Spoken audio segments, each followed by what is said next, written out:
Bonjour Xavier Pavie. Bonjour. Xavier Pavie, vous êtes professeur à ESSEC Business School et au Collège international de philosophie. Et au Collège international de philosophie, vous êtes directeur de programme, et vous dirigez un programme consacré à une philosophie critique de l'innovation.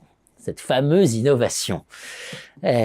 Pourquoi il faut en faire une philosophie critique? Pourquoi il y a un enjeu fondamental aujourd'hui? C'est une question fondamentale pour plusieurs raisons. La première, c'est que nous avons une vision de l'innovation qui est très schumpeterienne, c'est-à-dire globalement en 1911, la théorie du développement économique, qui nous dit comment est-ce qu'il faut innover, pourquoi est-ce qu'il faut innover, et c'est une vision très capitaliste, très libérale, qui est tout à fait intéressante pour les organisations. Mais l'innovation nous apporte également quelques mots.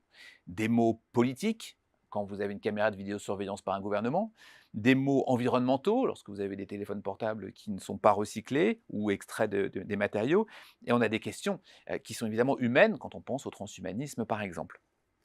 Ça, c'est porté par l'innovation. C'est l'innovation qui donne ça, qui met ça sur le marché. Or, si on regarde la définition de Schumpeter, qui est toujours celle utilisée au FMI, à la Banque mondiale, c'est toujours le point de référence.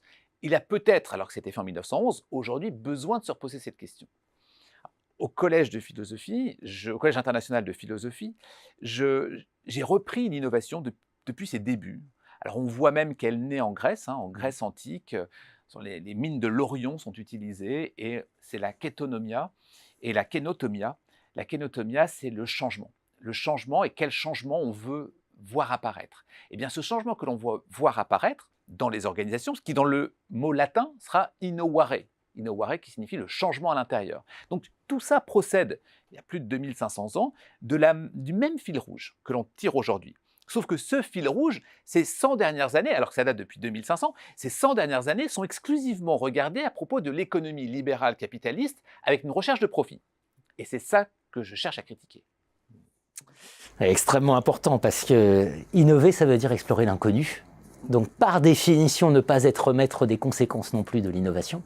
Et donc, du point de vue managérial, j'ai envie de dire, mais philosophiquement, voilà, les enjeux que l'on perçoit. Bien sûr. Et cette dimension-là, pour percevoir ces enjeux, on a besoin de changer notre regard.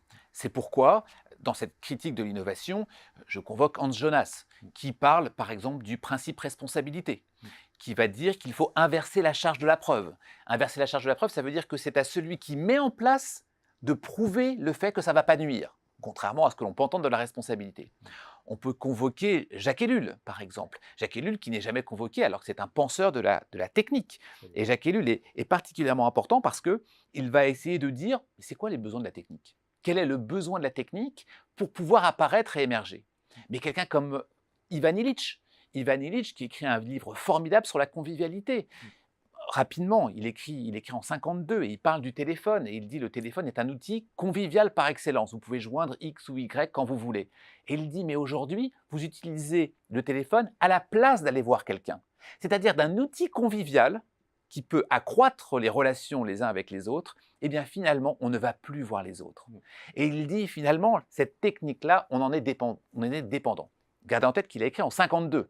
Vous imaginez, en 2024, lorsque c'est les emails, lorsque c'est l'ensemble des chats, les visios, des zooms, etc., dans lequel on est absolument sans aucune convivialité possible, qui est pourtant la base fondamentale de la société.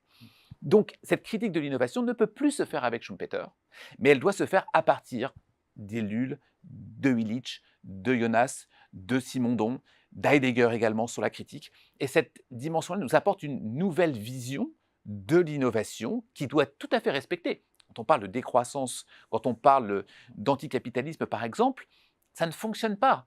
La question c'est comment est-ce qu'on aborde l'innovation? Si on la regarde dans la Grèce antique, si on la regarde pendant toute son histoire, ou est-ce qu'on la regarde que les 100 dernières années? C'est ça que je cherche à faire. On rappellera quand même que dans la fameuse Silicon Valley, on a eu aussi des prises de position pour dire attention, la technologie va trop vite, la technique va trop vite.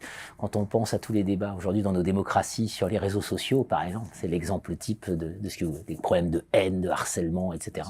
C'est aussi tout ça. Donc, urgent de faire une philosophie critique de l'innovation. Merci à vous. Merci Xavier.